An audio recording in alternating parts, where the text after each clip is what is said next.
This podcast is for informational purposes only and is not an offer or solicitation of an offer to buy or sell securities. SNN Network, SNN Inc., and the Planet MicroCap Podcast and the representatives are not licensed brokers, broker-dealers, market makers, investment bankers, investment advisors, analysts, or underwriters. We do not recommend any companies discussed. We may buy and sell securities in any company mentioned and may profit in the event those securities rise in value. We recommend you consult with a professional investment advisor, broker, or legal counsel before purchasing or selling any securities referenced in this podcast. Welcome to the Planet MicroCap Podcast. I'm your host, Robert Kraft. Thank you all so much for the support and for tuning in. Do me a quick favor. If you like what you hear at Planet MicroCap, please take 2 seconds and give us 5 stars on Spotify or Apple. This helps with the search engines so that more folks can also discover and engage with all things microcap stocks. My guests on the show today are Maj Soueidan, founder and editor, and Jan Svenda, senior equity analyst at Geoinvesting. We're halfway through 2024, and it's time to take stock of the year that has been. Quick teaser in microcaps, it's mostly the same as how things ended last year. Having said that, we had a bunch to talk about, energy drinks, a few ideas, and also thinking about the rest of 2024.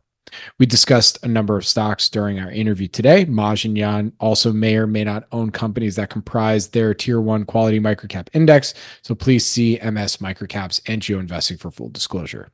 Thank you again for tuning into the Planet MicroCap Podcast, and please enjoy my conversation with Maj Soueidan and Jan Svenda. Maj, Jan, good to see you guys. What's going on? Hey, Bobby. Hi. How you doing? Hey there. We're just we're recording this on Friday, June 28th, 2024. Look at that beautiful MS MicroCaps disclaimer. For those seeing on YouTube, I refer you to that for all the stuff that Jan and Maj are going to be talking about today. But, look, we do this every year on Planet MicroCap. We do like a 6-month mid-year wrap on what's been going on in the microcap space, but we're also going to weave in, some recent performance from the MS MicroCaps top tier quality index, and just kind of going through what's been going on, not just on the index and what's been going on in the last 6 months, which, teaser, much of the same, but it's okay for us to talk about what that means, much of the same. So with that, I leave it to you, Maj. Give us a quick wrap on recent performance from top tier. Also, you did like the starting 5 virtual thing. Give us a full wrap what's been going on with you and Jan at MS MicroCaps. Yeah, cool. And again, the terms and conditions here that you see, if you're seeing this, you agree to the terms and conditions on the slide as well as at our website where you can go take a look more at the disclaimers.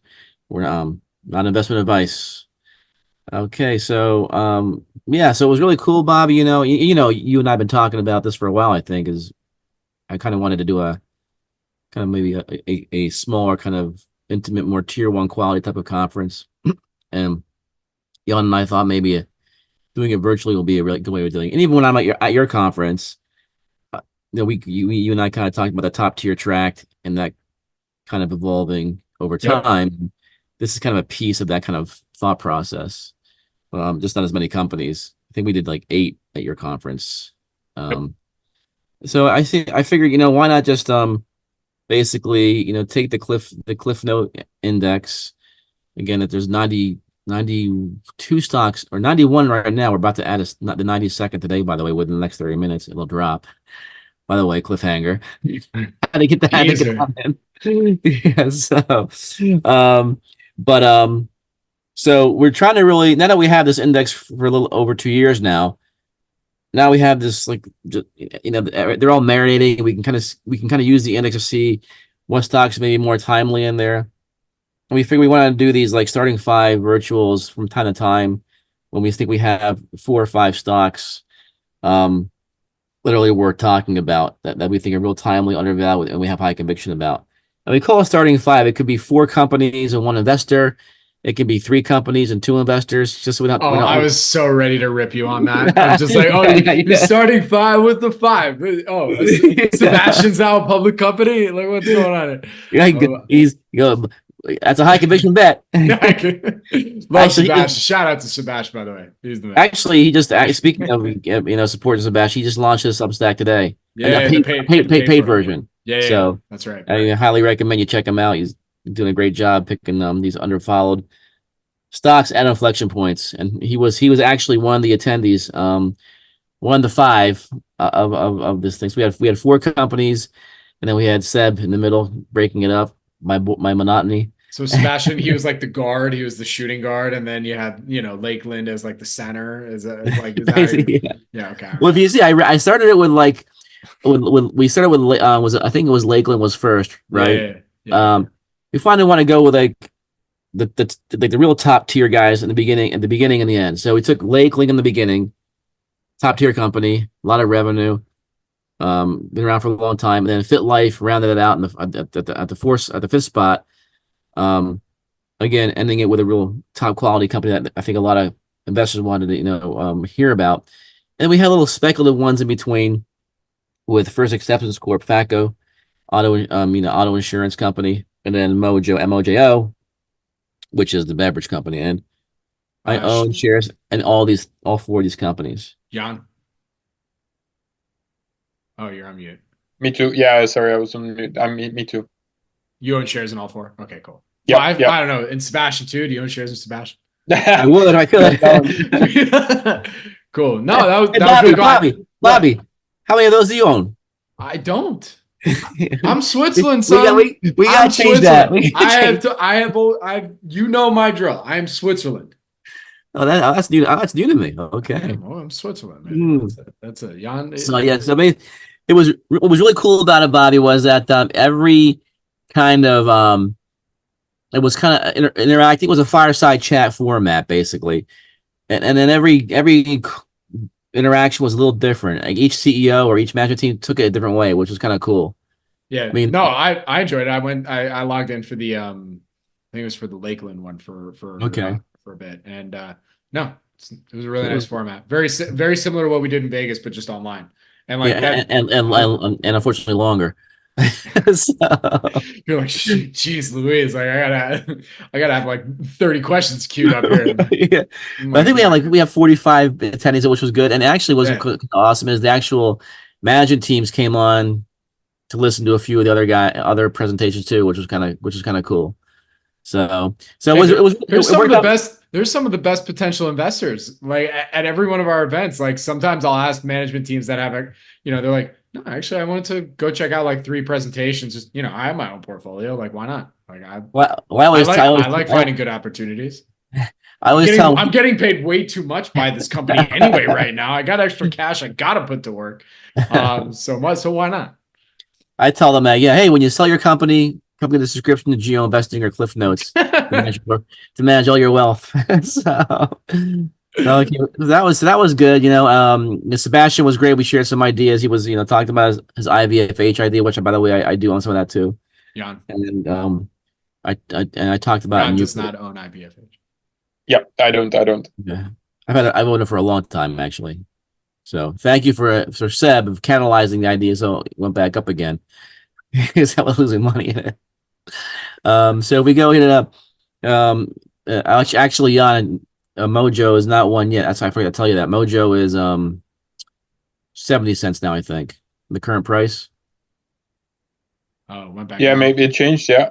Or I wish it did, but oh yeah, no, it's $1. Yeah, I don't know why the table went out like that. But probably rounded up or something. Probably rounded up. Yeah, it's just rounded it up. Yeah, it's just rounded it. But I like your view into the future though. So sure. We actually added the stock around with 30 cents. Yep, something like that. Even before I think 20 maybe. Yeah, so it's now 70 cents. So it's not 1-1. But so here's the performance of the stocks. The higher performance since I think this is since the conference. Is this since the conference? Yeah, this is since the conference. Yeah, so the addition of Mojo would be like 55 cents or something like this. Yeah. And I think it's like 70 cents now. So it's pretty cool to see some positive performance already from the conference. Although it's only we're long-term people here, but it's good to see it kind of performing well. What I liked about Mojo, is this you speaking to the day trading audience? Yes, to get away. Or no, you can join Geo for day. No, come on, man. But what was nice about the Mojo one was I really like he was kind of like a Debbie Downer. he was he was like, you don't like my stock, you don't have to like it, just wait and see. I'm not going to tell you what to do. But then he talked about the industry, which is great. He talked about his life as working with Coke. It was a lot less about the company, more so about the industry and where it was going. So that was a kind of cool, fresh perspective to change up and pace. So, which I like there. And it's relevant now because when you have Celsius now, Monster Beverage pulling back. I think there's this Prime's getting a lot of backlash, on the ingredients all these guys are using, right? And we might, and the CEO of Mojo is saying we're to see a change now, where it's finally come to a point where consumers are paying attention to these ingredients and some of these energy drinks, which is great for a Mojo, which makes coconut water, and then now they have new energy line of coconut water geared towards women, and it's very healthy, natural kind of the whole natural kind of marketing thing. So, and if you read, I'm sorry, you're saying. No, so if you read the back of the can, you'll see that too. Which the coconut water bar none tastes really freaking good. Have you tried? Did you try yerba when we were at our event? Full disclosure, I'm a shareholder. I did not. You should try one of those. Like that actually has been, because like I've been very anti energy drinks for a long time. I'm just speaking personally. I don't want to speak to the nature of the quality of those businesses, but like right. I know just from a consumer perspective, like I've been anti all those energy drinks for a while. Like I'm not the biggest fan, but yerba has been one that like they've taken the model of like those spin drifts, right? Yep. And then but like they've used to energize it, or the quality of the ingredients are pretty good, and also you just don't feel like fucking. I'm sorry, pardon my French, but you just don't feel. Okay. You just don't feel bloated. Okay. Yeah. You don't feel bloated after drinking. You drink a full Monster, you're just like you feel like, and you're just like you can't drink all can. Yeah, it's just a lot. I mean, I did when I was like 20 because I was 20 and Monster was the best thing ever. But, and even with Celsius, either I like it, but there's a little tingle. There's something in Celsius that makes it feel weird. I don't know if you know that in the mouth. So yeah. I try yerba, man. I just from a consumer, I've enjoyed it.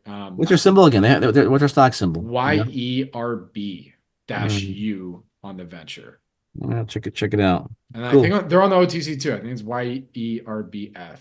I'm gonna have them on the pod at some point to do a long form one. I mean they have some. Take a look. You tell me. All right, cool. Not a show. We should do like a co-op, like a head-to-head. Mojo. You should do a fireside chat. Mojo and Yerbo here. Go. I would probably like both. I want to try some of the Mojo stuff because coconut water. I drink that quite. I'm a help. Listen, I'm trying to be. Well, I'll tell you, anybody I've given to who drinks Vita Cola, I'm bar none 100%. We're blown away by Mojo versus Vita Coco. Oh, interesting. Yeah, and Vita Coco is public. I mean, their symbol COCA, is it? Okay. They're actually public. I drink the Vico, or Zyco. Sorry, Zyco. I had blow Zico away. Really? Blow freaking Zico away. Yeah. Wow. I mean, not even close. So connect me. Let me get a box. Yeah, we'll get you a box. So let's go over here real quick, Bobby. We had a couple earnings this week that were pretty good in the cliff note, even though we're not in the earnings season just yet. For most of the Q2, these stocks here that KEQU Scientific, I think that's how you pronounce it. They make laboratory equipment, technical equipment, and furniture, mainly for maybe some schools, but laboratories, pharma companies, and we put them on the index. Actually, this pick actually came from one of our subscribers at the Cliff Notes, and he helped us through the thesis here a little bit. It was a really typical story here of the company. We've been if the stock was like $15-16 maybe a couple of years ago, and today it's I think $46. And really cool thing because they were going through a transition of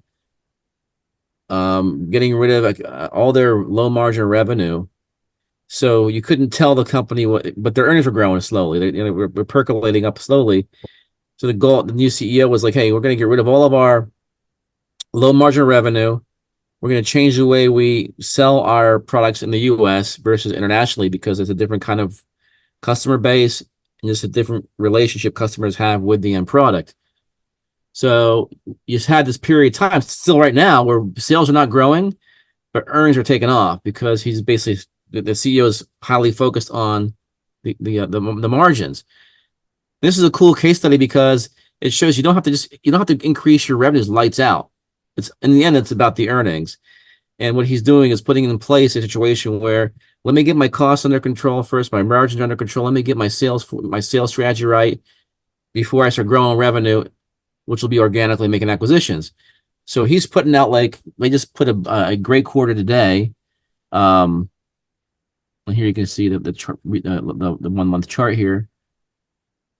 So fourth quarter sales, as you see, we're 56 million, 0.7 million versus 53.9 million. So that's flat revenue growth. Actually, I think this is the first time they had any revenue growth in the last several quarters.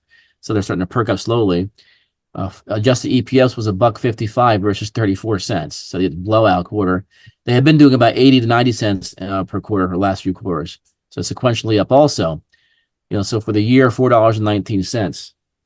So basically, if they can maintain this $1.50, you're talking, the stock doing over $6 in earnings. PE of 10 is $6, over $60.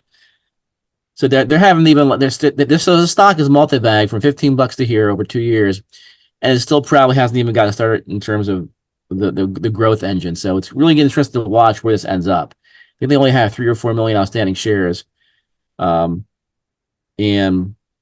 just a great kind of boring multi-bagger case study, all from margin expansion. Now we're going to see what happens next. So I just wanted to bring that up and talk about it, because it probably isn't your typical kind of story that a lot of investors are looking for. Shareholder? On this one, I don't think I am in this one. No, I missed it. But I still added it to the index though. Gotcha. I'm pretty much fully invested right now, so I'm having a hard time adding new positions. I hear Unless you want to send me some money, Bobby, but hey man, you start a fund, then let's go. All right, so we keep going here. Then we got California. Was it California? Nanotechnologies, yeah. CNO.V. I think the Canadian symbol was CNO.V. This one's been around for a while. So I don't think I own this one too. Let me make sure here. Hold on one second while I text my trader. Gotcha. Hey, Jan, real quick, do you own Cal Nano or KEQ? No, these two I don't. Yeah. Gotcha. Uh-huh. Texting for those listening on the podcast. Maj is texting his trader right now In real time. This goes to show he's probably sleeping now. We don't do a lot of trading, so he's like, oh, trade. Oh my gosh! Right before the close, it's 12:27 or 3:30 Eastern. I think Paul knows. Of course, Maj wants to do a trade right now, Friday before the holiday week. He doesn't think so, but he's double checking. So we'll get So I think Paul and Julia and those guys and the small cap have been following the stock for a while, actually, because it is Canadian based. So yeah. What we know is in this company, so they basically take nanomaterial either that they have themselves or they get from their customers, and they make solid metal products out of it, for example, in different shapes. Yeah, I'm just starting to learn about the industry, so I don't know a lot about it, but enough. But I interviewed the CEO. We added it to the Cliff Note Index. They had great revenue today, up 71% in revenue. We're getting closer to break even. They said they'll have a strong a strong first quarter 25, which we think will be profitable. So I added it because the index allows us to add these speculative, because we have so many stocks in the index and it's diversified. It allows us to add some speculative stuff that might not be undervalued, but we think could be really undervalued maybe in the long run if the growth continues at the current pace. And the industry is pretty cool industry when you start digging into it, what they do, the things you can make out of nanomaterials. So a lot of the competitive advantage you get in this space is how because there's a skill to making these shapes and stuff and using and doing it the right way, but how big can you make these shapes from nanomaterial, right? And I always forget, was Cal Nano a spin out from OmniLife? OmniLife, I know OmniLife is involved in there somewhere because they're a big investor and they're actually I believe getting out. Oh, okay. So maybe so that's mentioned in my cliff note, and between you and me, I'm not a big fan of, or hadn't been in the past, of OmniLife management team, and their execution. Maybe they're doing better now.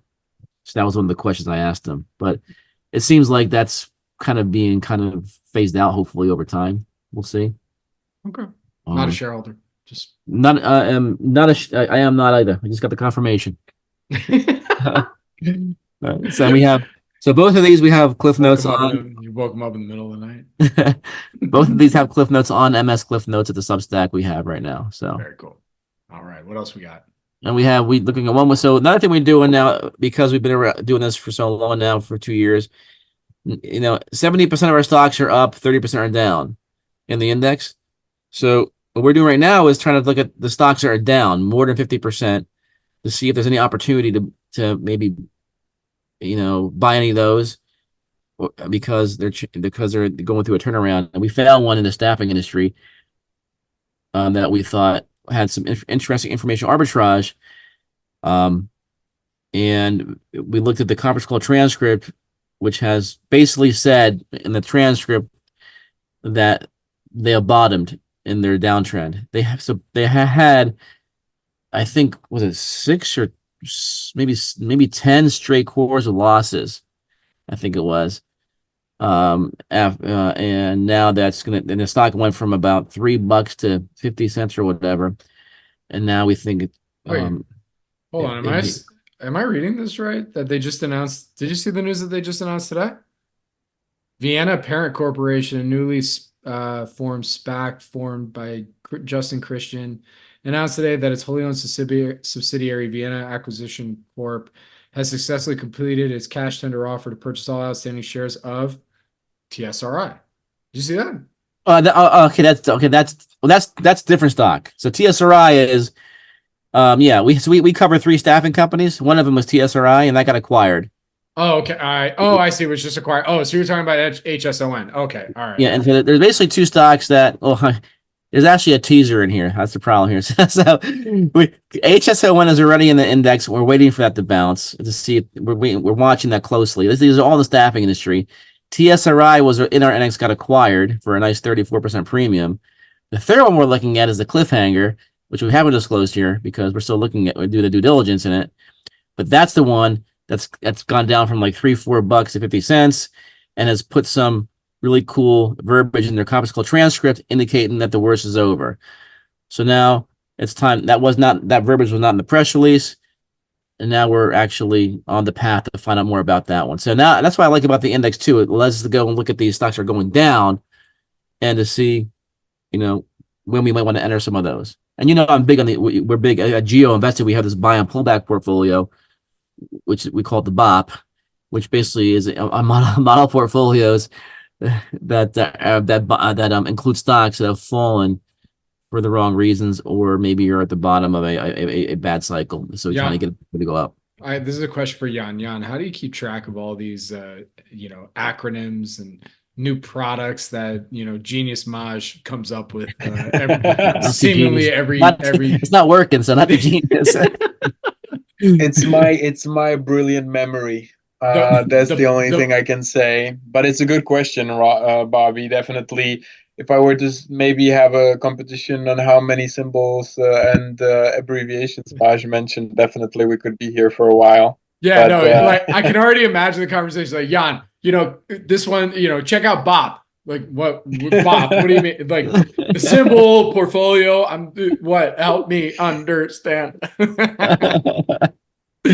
Shit, yeah. That's funny. Hey, real quick, shareholder. Well, obviously TSR. Well, I'm not sure on these, on any of these. No, this TSRI. No.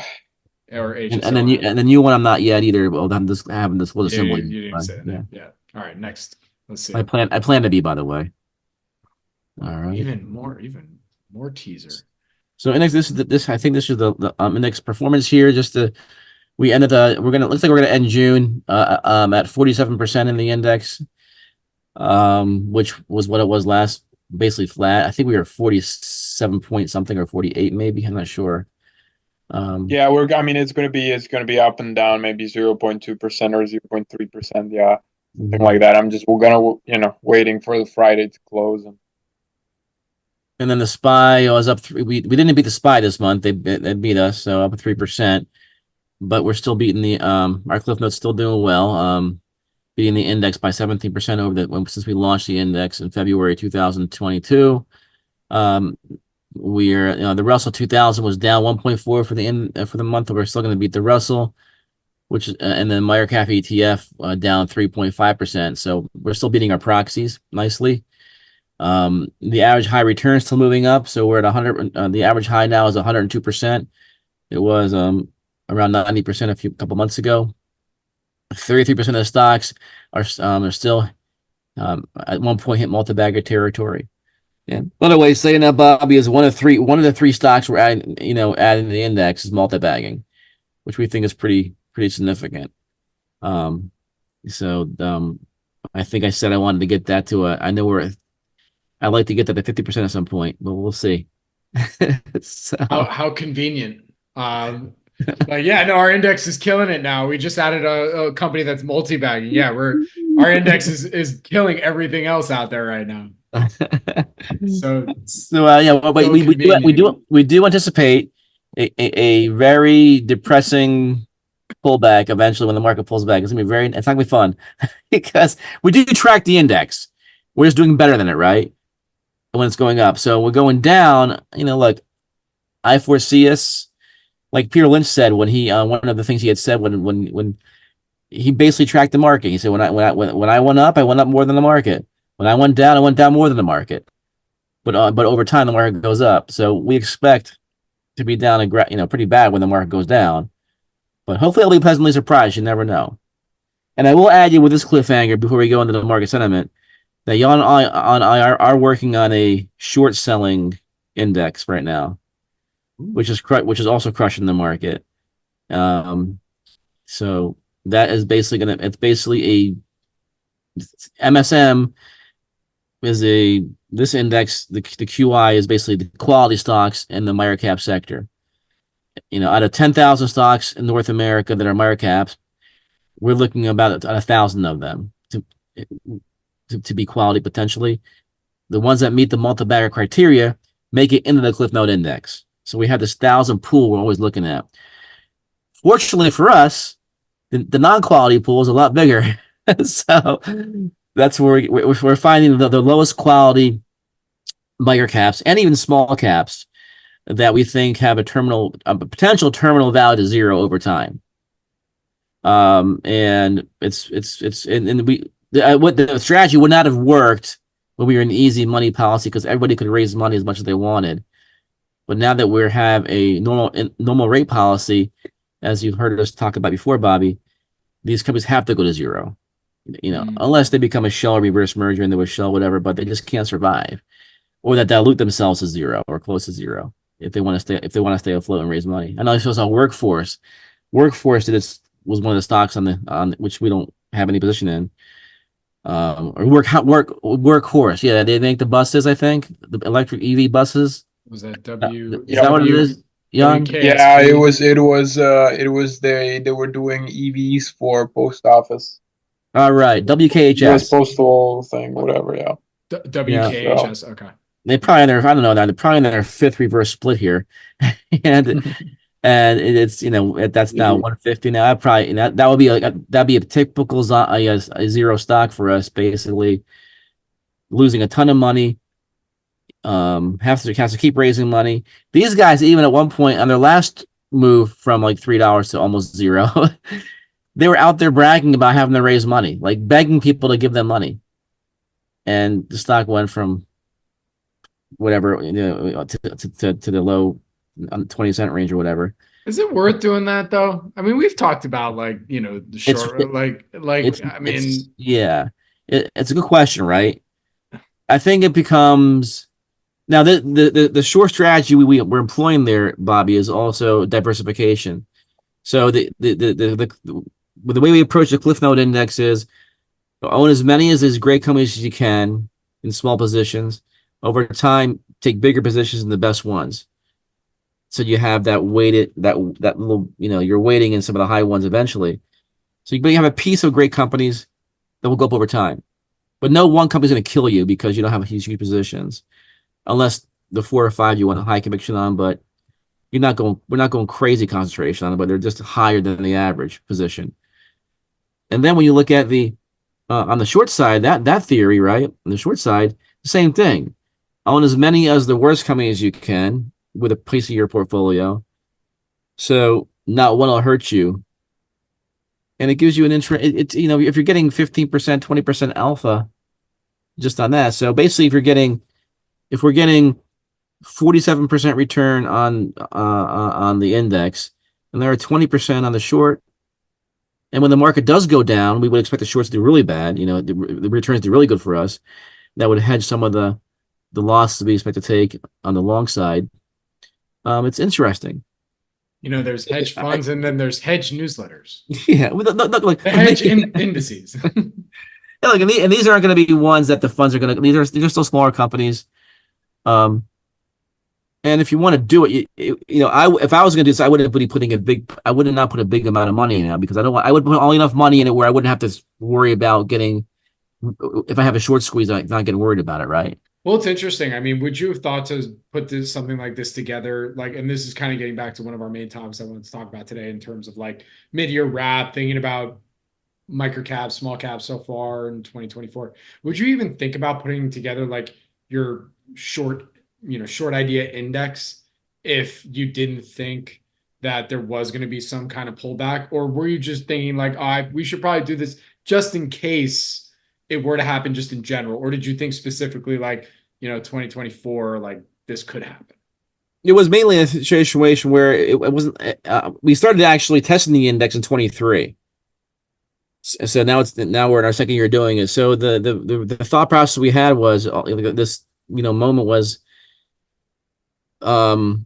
we thought that the same reasons that these GARP-ish quality microcap strategy was going to work is the same reason that the short strategy will work too, because quality matters. If quality matters, it matters on the upside, and it also matters on the downside.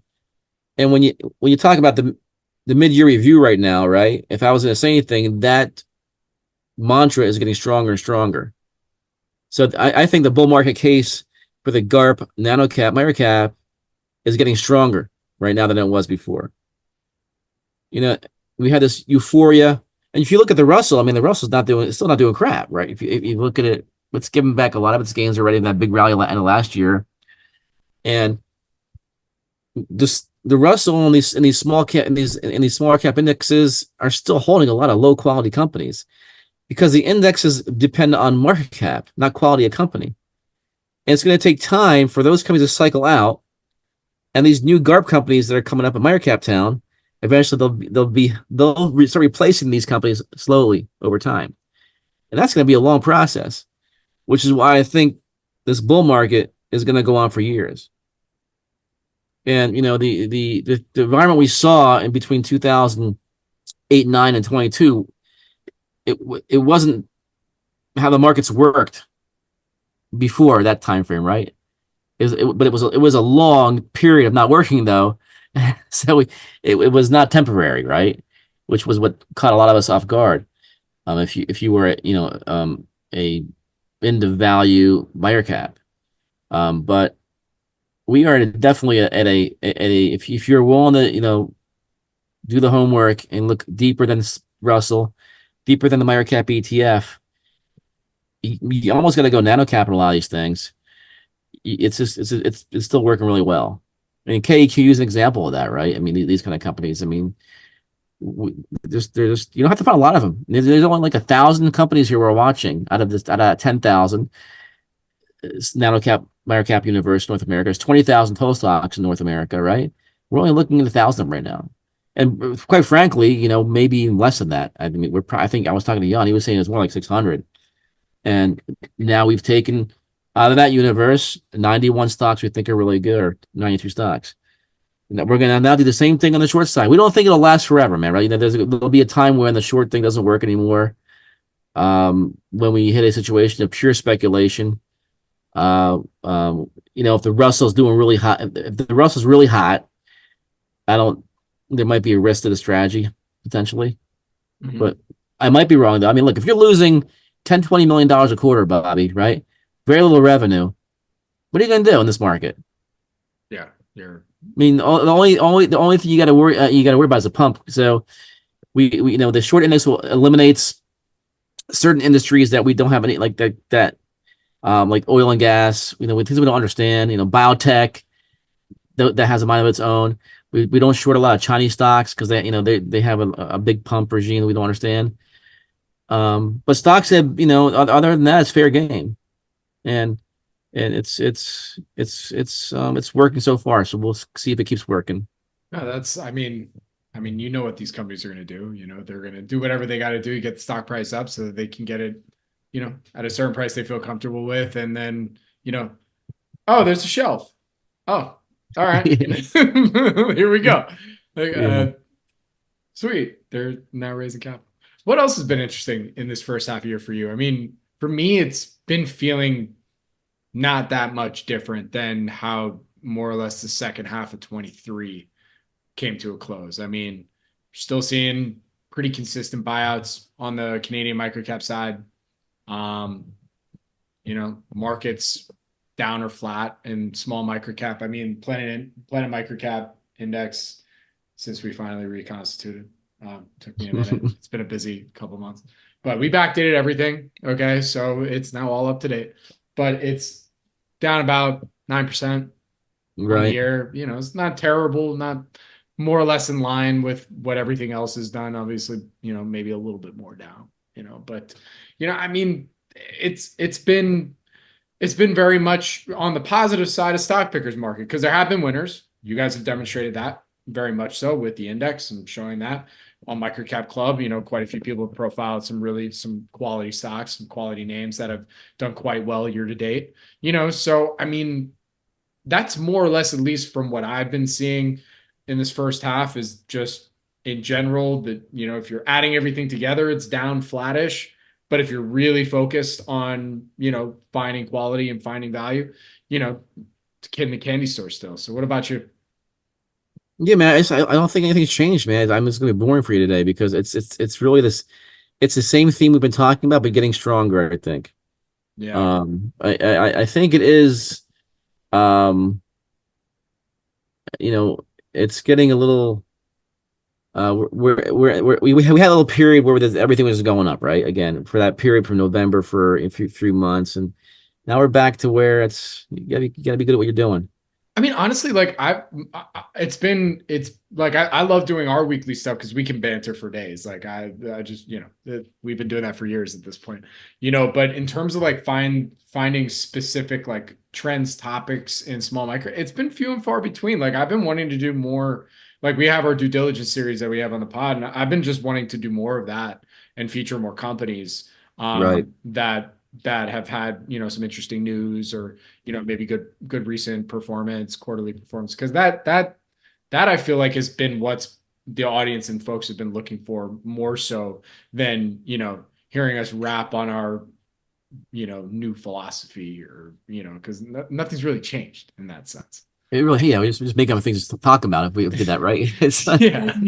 Guys, if I may though, I have one thing maybe that I looked at in the past month or so that kind of got me thinking, and that's kind of just the number of companies. We do talk about the 10,000 microcaps and 1,000 quality ones and so on and so forth. I don't know, like I ran through my past research, and a lot of them got acquired. A lot of them, just kind of uplisted or something like that.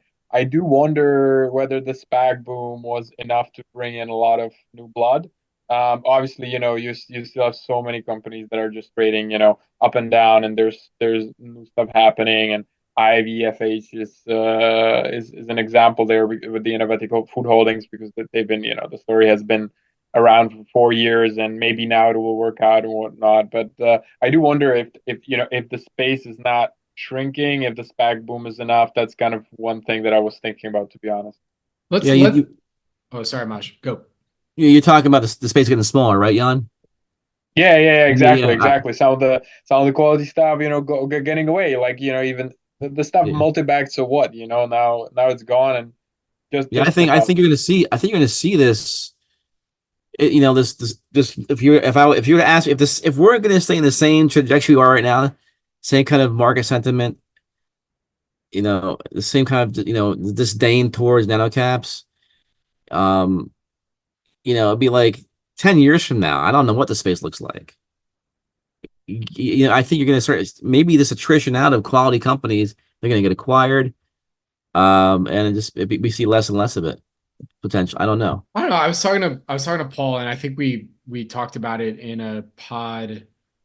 Maybe it was at the end of December or something about it. But he had a good insight where he came from it from from his time as a broker as well, where it's like, when there's fewer supply, more that demand will ultimately reveal itself, right? Where Right. more and more of these quality microcaps either get acquired or multi-bag to beyond microcap, which actually would be a good thing too, because if some of these smaller quality companies that are private that maybe maybe pre-2022 would just stay private and continue to wait, maybe they now start to consider going public earlier when they see like, hey, we would either get the same or potentially better valuation if we are public and we're looking to get acquired, or let's go public, raise capital that way. We don't have to answer to vulture capital, and like, let's go.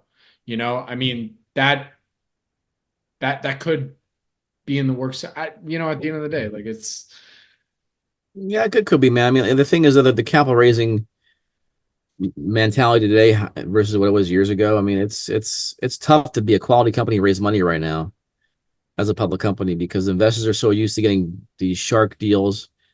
Investment bankers were, just I don't think care as much about these companies as they say they do. So you have this really tough situation where these quality companies are having a hard time figuring out how to raise good capital that's fair. I mean, and I think, well, that's a topic we can talk about another time, but I have some strong opinions on that. But it's but I'm not trying to sound dramatic at all. I mean, I think there'll be a market for years here for us to play with. But I always ask myself, like, as more of these companies get acquired, as it becomes harder for quality companies to raise money in the public markets at good terms, how is it going to look? Are we going to be just faced with these kind of story stocks? This cesspool of pump and dumps, the low quality companies going public. I don't know. I don't want to say that and sound like that at all, because I mean, that's probably not going to be the case. But it feels like that. It feels like every year you start saying, okay, it's going to be different this year. And every year the less and less people want to invest in this space, it seems. It just seems that way. But then when you look at our index, you say, well, there is money going into the quality companies, so maybe that's a shift. Is just it's more and more money going to go to these great companies. I would disagree. I don't think it's less and less people either. I think it's either growing maybe a little slower or remaining flat. I do think that the interest continues to remain and will continue to grow as services like what we do, what you guys do, what Ian's doing, what Paul's like, as long as I feel that there are, folks out there that are flying the flag about, hey, there's quality here, like there's actually, some good, interesting companies here, that if this is what you're looking to do with your capital, if this is the strategy that you're looking to deploy with your capital, there are services and or, quality thought leaders or influencers out there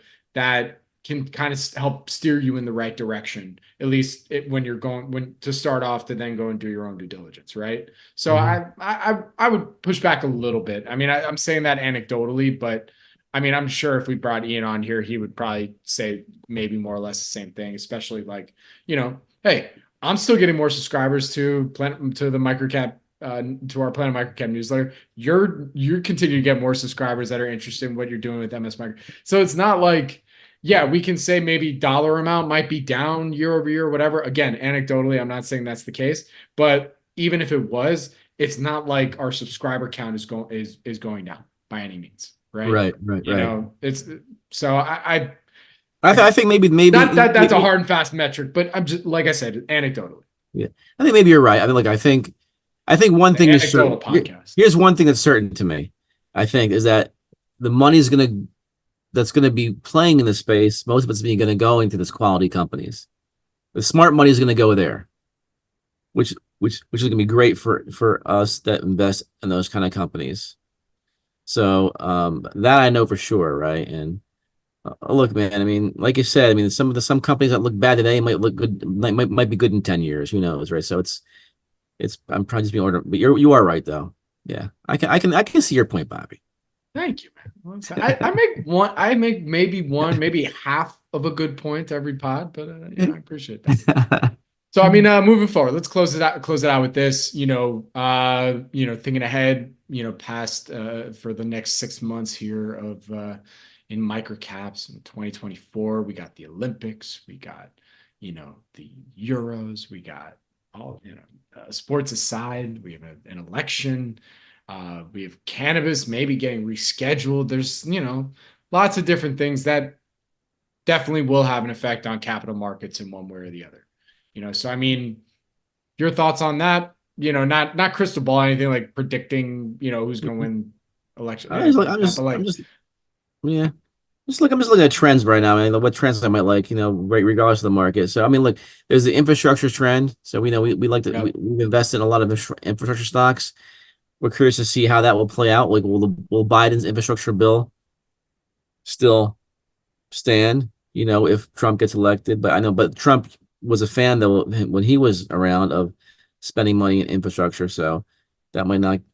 We're gonna watch that closely, see how that plays out.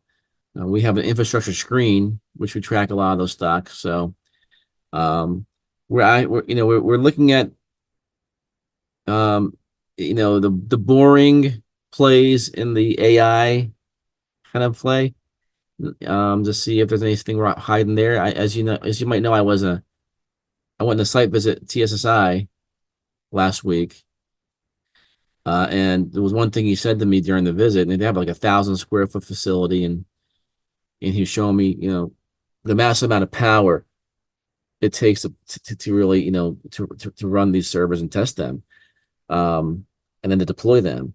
He said, if there's one place you want to invest in, Maj, right now in this space, it's power. And he said the second place you want to invest in probably is like, services like software services to these and maintenance services companies. That will be, and then he said also storage is an issue. He said the massive amount of storage challenges that AI is causing. So I thought that was some interesting insight that he gave to us there. So I've never been one to follow politics in terms of how it affects the market, Bobby, because I'm always wrong. I tried it one time in my life, and it was during when the Trump's first presidential win, and I panicked. Everything went up. Yes, and that was unprecedented though. Like I mean, I think all of us were looking at like pre-market when it was announced he won, we were all like, "Holy shit, the world is coming to an end." It was funny because I had these infrastructure stocks, and I was like, you know what? If I want to hold these stocks into the election, and lo and behold, he won. I thought he was going to win, and I just didn't know how the infrastructure theme was going to play under a Republican, president and stuff. And of course, those stocks went crazy because he turned out to be infrastructure pro infrastructure, and MVE $120 later. Not my portfolio anymore. That sucks. Man, that's funny. And, I mean, not yeah, funny. It's not funny. but yeah, that's it. So I'm just gonna keep looking at. I'm boring, man. Just looking at great stocks, and I don't care what the market's doing or what the politics are doing. I'm gonna try crunch and around that. We'll try and look for trends that they're pretty interesting into some boring companies that we follow. Got it. Jan, Yeah. from a European perspective, what about you? I mean, what should we anything we should be aware of going on and from Europe that Dude, Europe? No. Why would you care about Europe? I It's all about the care. US. We care. No. I remember it's that guy with Tesla, this Tesla shareholder. He had this funny video where he was saying, "Oh, it's just about the US now and the stock market," and I 100% agree. So I mean, like, I think, you know, the there are some microcaps with European exposure, but it's not really much. And the microcaps in Europe, it's far and few between. I know that a lot of people, like Poland, for example, has been really trendy. That's been growing a lot, and in the UK there are still some on the AIM market, but it's really just I don't see any like strong trends. But I'm also not looking at it, that often. I was at a conference though in June, in London, and it was quite interesting, the stocks that they were pitching, but it was really not connected to a single trend, and it was some Indonesian companies listed on the London market. It's really for the brave, for the brave. Not. You do have some of these in the U.S. as well, but I mean, yeah. So I think in US I wholeheartedly agree with Maj about the trends. I think one thing that it's really been under followed is how the trends can quickly affect the microcaps. I think that I haven't seen really many people doing that, and we've been trying to focus on that, because I think it's really great work when you can identify investment thesis and quickly come up with the microcaps relevant to it. I think that that's really important, and that's what we've been doing with Maj. And I think that's what works well, because yeah, I mean, sometimes you care about some of the macro, maybe sometimes, like with KTEL, for example, you do have this kind of politics involved with it, but that's really just a very specific niche topic. And so yeah, I think the trends are probably the most interesting aspect to view this, in the context of the quality, especially, which companies can really, participate in the trend, and are not fly by night, bumping them who are just trying to, leech off the trend with a press release or something like that. So Jan, real quick, KTEL, you shareholder? I knew you could do that. I knew that was coming. I Like, he's am. gonna miss this one. He's Yeah, gonna miss yeah. it. He's gonna miss it. Miss it. I am. I I'm do. long I do. too. How could I not, man? How could I not? All right, my last question here. Final question. What sector do you think is the most hated right now? That in your opinion might be an opportunity? Oof. I haven't thought about that, man.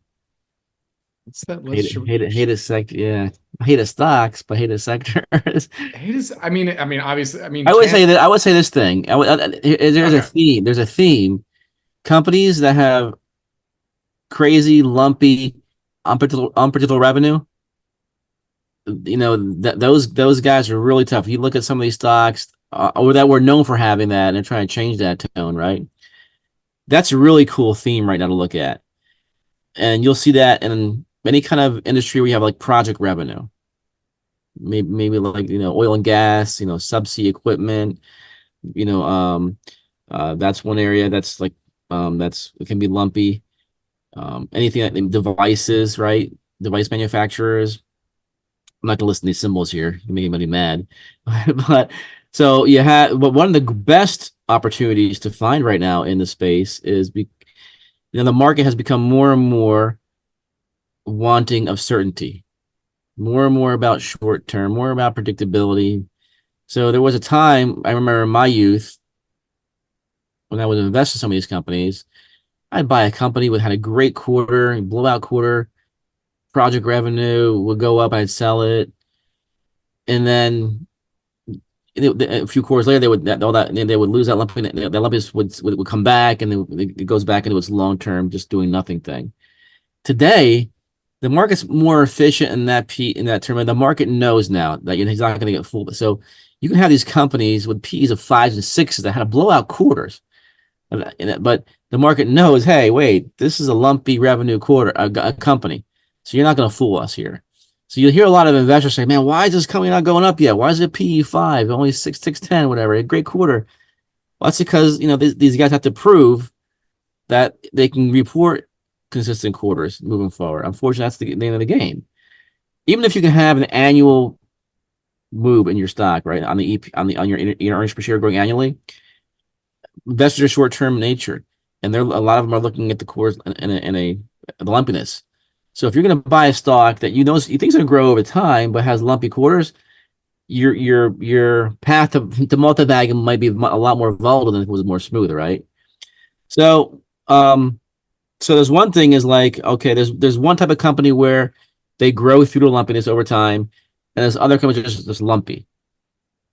And so I think finding the companies right now that are really breaking out of that lumpiness and trying to find new predictable streams of revenue is a great opportunity to take stocks at P's of 5 that turn to P's of 15s and 20, like overnight. So I like that trend. So whatever industry or companies you think are basically hitting that scenario, I would go after that.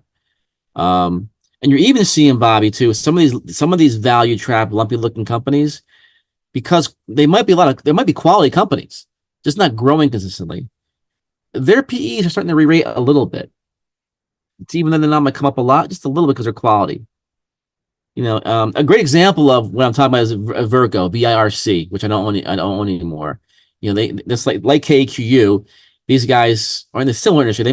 They're the number one manufacturer of furniture for schools in the U.S. with a 50% market share.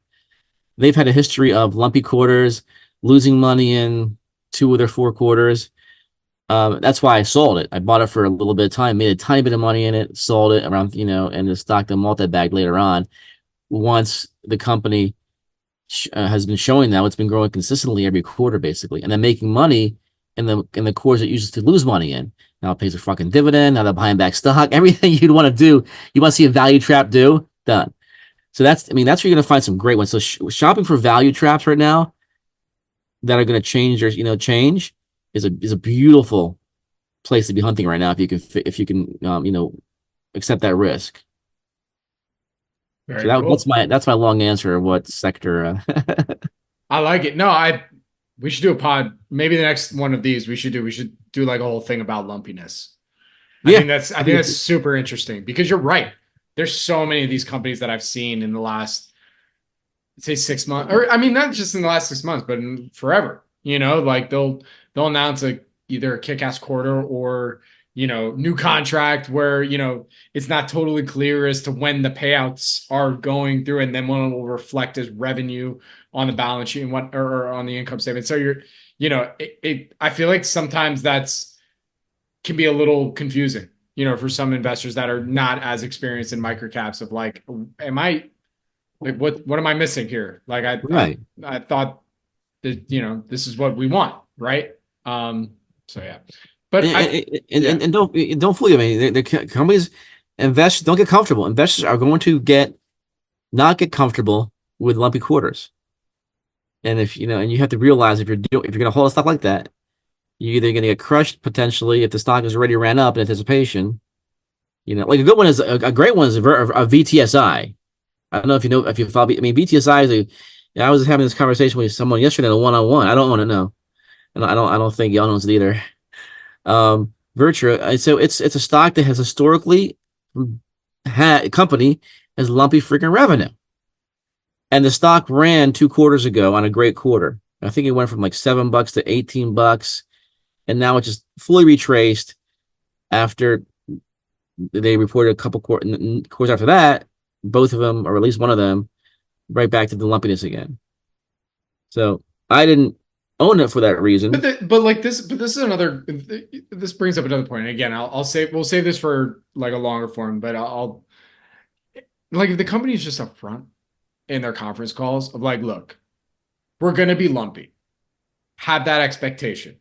If you judge us on quarter-over-quarter basis, it's gonna be lumpy, weird, all that. If you judge us on a year-over-year base like that, like I've Are seen. you asking Maj to be righteous?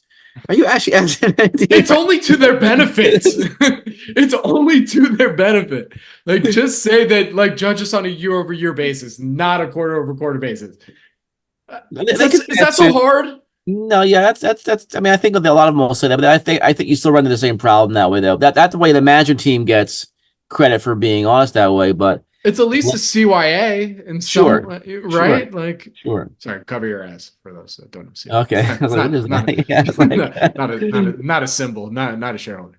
I agree, but I would say this: fix their fucking problems. What I would say to them, yeah, FTP.